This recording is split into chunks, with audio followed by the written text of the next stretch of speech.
Alors bonjour tout le monde. Comme à l'habitude maintenant, je vous fais un résumé des séances du conseil municipal et celle de la communauté maritime. Donc ce mois-ci, les élus se sont rencontrés comme à l'habitude et on a discuté et on vous a présenté plusieurs décisions qui ont été prises par le conseil municipal. Bien entendu, il y a une multitude de sujets qui ont été discutés lors de la séance, mais la vidéo se veut être un résumé des principaux faits saillants. Alors, dans les décisions qui ont été prises ou dans les résolutions qui ont été adoptées, la première qui a attiré notre attention, bien sûr, est celle sur le règlement sur les résidences de touristes. Donc, ça fait depuis octobre dernier qu'on parle de ce défi-là auquel on est confronté dans la communauté des îles. Le conseil municipal avait choisi d'aller de l'avant avec une proposition de règlement qui a fait l'objet d'un sondage, qui a fait l'objet de soirées de consultation. Et une des dernières étapes était celle de soumettre au vote pour un appel au registre et éventuellement un référendum. Et c'est seulement 11 personnes qui ont procédé à la signature du registre et il en fallait plus de 540 pour demander un référendum. Donc, mardi dernier, en séance ordinaire du conseil municipal, le règlement a été adopté en bonne et due forme et il prendra évidemment force de loi au cours des prochains jours, prochaines semaines et on pourra encore en reparler au cours des prochains mois pour que l'ensemble de la population puisse bien comprendre la portée de ce nouveau règlement ou de cette nouvelle disposition-là dans les règlements d'urbanisme et d'aménagement du territoire. Aussi, autre règlement qui a été adopté, un autre règlement important. Cette fois-ci, c'est pour la pénurie de logements.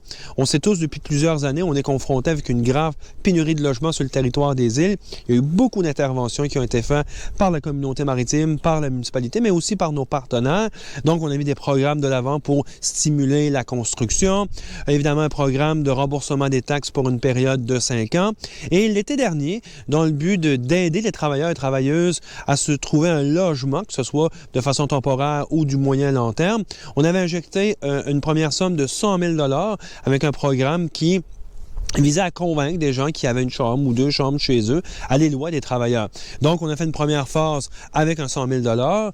À l'automne, on a rajouté un autre 50 000 $ pour porter l'enveloppe à 150 000 $. Et cette année, en vue de la prochaine saison d'été. Donc, il y aura quand même une quantité de travailleurs et travailleuses qui vont arriver sur le territoire pour remplir les besoins de nos organisations, nos entreprises, nos commerces. Alors, il faut trouver de l'hébergement.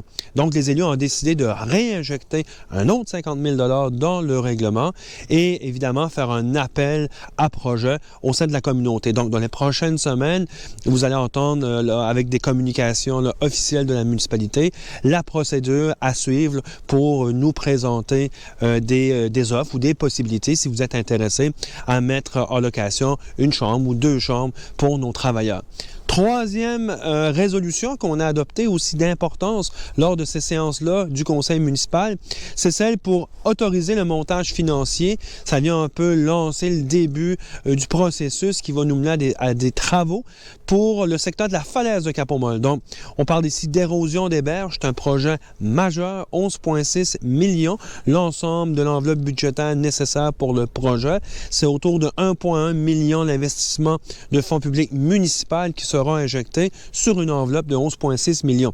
Donc, vous voyez, il y a un apport financier du gouvernement du Québec qui est très important et heureusement qu'on peut compter sur cet appui-là parce que sinon, on n'aurait pas la capacité financière de réaliser l'ensemble de ces projets liés à l'érosion des berges. Donc, oui, c'est des projets qui sont très longs, qui prennent un certain temps à se réaliser, mais qui sont complexes sur le plan technique, mais également sur le plan financier. Et là, la bonne nouvelle, c'est qu'on peut aller de l'avant. L'ensemble des parties se sont mis d'accord sur un montage financier. Donc, voilà le résumé des deux séances de conseil, celle de la communauté maritime et celle de la municipalité des îles.